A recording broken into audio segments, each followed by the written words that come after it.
How long have you been tattooing altogether? Going on 11 years now, professionally. So you got out and then started tattooing? I started tattooing while I was in.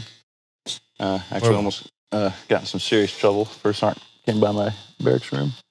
Said, I heard you've been tattooing my Joes. And The Herald? yeah, yeah, he chewed me out pretty good for that.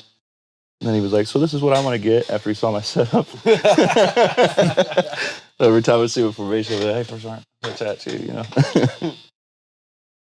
You remember that unhygienic barracks room we were in? Yeah, it was nice and sterile back then, I bet. Yeah, all I used days. I used everything that was disposable at least, so it wasn't like we're using needle or ink or anything like that. And I had an understanding of like cross contamination at that point, but I just hadn't had the professional training.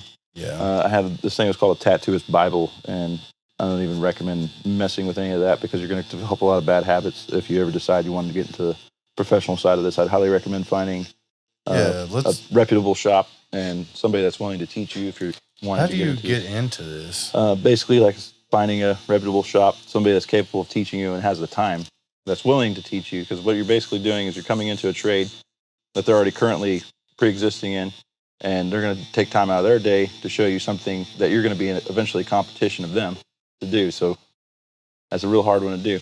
I've had people before that, you know, I've offered to do an apprenticeship under, have them doing it under me, and they won't even show up to work. I mean, I can only put up with so much before I'm like, hey, bud, you got to kick rocks because you're not showing up to work, you know. Yeah. I ain't going to sit there and hold your hand through the whole thing. So if you first got into it and you've never inked anyone ever before, what does the process look like? You absorb everything that the person is showing you how to do. Like that whole first year, all you're doing is basically watching, cleaning, busting ass, and proving that